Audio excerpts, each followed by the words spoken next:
The Director of National Intelligence, James Clapper, he appeared before the Senate Armed Services Committee earlier today and was asked about a major post-election Democratic talking point, the claim that Russian hacking handed the election to Donald Trump. And here's what Clapper said.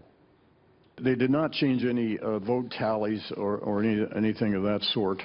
Yeah, I'm just talking we have no way of gauging the impact that certainly the intelligence community can't gauge the impact it had on choices the electorate made. There's no way for us to gauge that.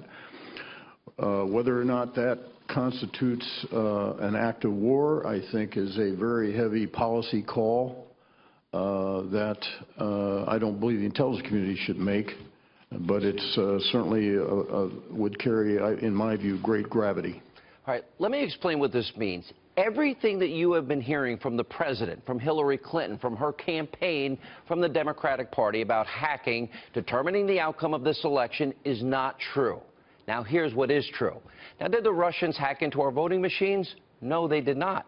Did Wikileaks, though, did they reveal how corrupt the liberal news media is and that how they colluded with the Clinton campaign? Yeah, that's true. Did Wikileaks reveal how some DNC staffers made anti-Semitic, misogynistic, racist, homophobic, sexist comments? Yeah, that was revealed. Did Wikileaks reveal that the DNC tried to discredit Bernie Sanders and rig the primary for Hillary Clinton? Yeah, that's true. That was revealed, too. So this isn't about Julian Assange. This is all just another excuse by the Democrats as to why Hillary Clinton lost the election and an attempt to delegitimize Donald Trump's presidency and his victory. Now, we do know that when Assange was 16 years old, he hacked into NASA. He hacked into the Department of Defense. We have known about WikiLeaks now for 10 years. Now, this group has been publishing classified government information that clearly shows that this country, the United States of America, has major cybersecurity problems. Now, tonight, we're going to play more of our exclusive interview with Julian Assange, where he's going to explain why he does what he does. Here's a quick preview. Why are we interested in publishing information about power? Because people can do things with power. They can do very bad things with power. If they're incompetent, they can do dangerous things. Now, we're going to play the rest of that exchange later tonight, but first, I have said this for years. Cybersecurity needs to be beefed up very quickly. Why? We can't have Russia, North Korea, China, Iran, other foreign adversaries hacking into our government systems. So what has the Obama administration done in the past 8 years to stop this? Well, let's take a look at all the government agencies. Now, most of you do not know this. It's not being reported by the media. But let's look at the government agencies that have been hacked into since President Obama took office. Now, since 2009, look at this. Hackers have attacked the U.S. electrical grid. They have attacked the Pentagon's Joint Strike Fighter project. They have attacked NASA. They've attacked the Department of Energy, the Federal Election Commission networks, even the U.S. Postal Service, the National Oceanic and Atmospheric Administration. That's been hacked. Look at this. The White House has been hacked since Obama's been president. The State Department has been hacked. The Department of Defense has been hacked. The IRS has been hacked. And the Office of Personnel Management, all have been hacked. Now, President Obama, by the way, and John McCain and Lindsey Graham and the Democrats, if they were all serious about hacking, then would they have not done something about this while all of this has been happening? Did you even hear about this before? Now, let's take, for example, China.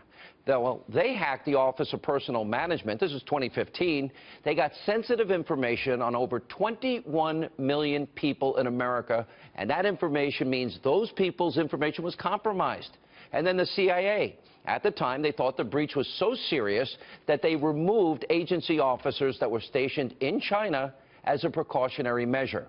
But the president never spoke about it publicly, not one time. No diplomats were removed, no sanctions. Now, we also had Edward Snowden. He was leaking all kinds of classified government information, not to mention the major revelations over the years from WikiLeaks. Look at all this sensitive information that was exposed by WikiLeaks in years earlier, years prior. By the way, have Democrats, John McCain, Lindsey Graham, in all this time, have they done anything? We'll put it back up on the screen. Have they done anything to stop stuff like this that we put on the screen from happening? No, they haven't done anything. So let me put this all into perspective. There is a big difference between a political party being hacked and sensitive U.S. government information that is being stolen, that exposes secrets, and potentially is putting American lives at risk. Now, the only thing the DNC and the Podesta leaks exposed was the truth about the Democrats being corrupt. It confirmed everything that many of us already suspected. So here's my message to the sore loser left. You can complain all you want about this, but the fact is, this has been going on for 8 years and even before that, and President Obama, John McCain, Lindsey Graham did nothing about it. So if Hillary Clinton and the Democrats want to complain, want to blame people, maybe they should blame Barack Obama. Now, I don't think the Democrats are being sincere. I think what they're trying to do is score cheap political points. For example, listen to what Democratic Senator Claire McCaskill said at today's hearing. Take a look. The notion that the soon elected leader of this country would put Julian Assange on a pedestal compared to the men and women of the intelligence community and the military that is so deeply embedded in the intelligence community, I think it should bring about a hue and cry, no matter whether you're a Republican or a Democrat. There should be howls. And mark my word, if the roles were reversed, there would be howls from the Republican side of the aisle. Now, of course, President-elect Trump saw this new takedown attempt coming, and before the hearing, he tweeted, quote, "The dishonest media like saying that I'm in agreement with Julian Assange. Wrong. I simply state what he states. It is for the people to make up their own minds as to the truth. The media lies to make it look like I'm against intelligence when, in fact, I am a big fan." Now, as the president-elect's own team has said, well, Mr. Trump has every right to be skeptical about what's been coming out about the election hacking, and today's hearing proved that Donald Trump was right to push back against the left's untrue claims. Now, also tonight, just to remind you viewers of what Wikileaks did in fact reveal during the 2016 election, we're going to put up on the screen again, full screens on the side of your screen, so you can be reminded of what we did learn from Wikileaks as this 8-year period of doing nothing to stop cyber attacks was going on.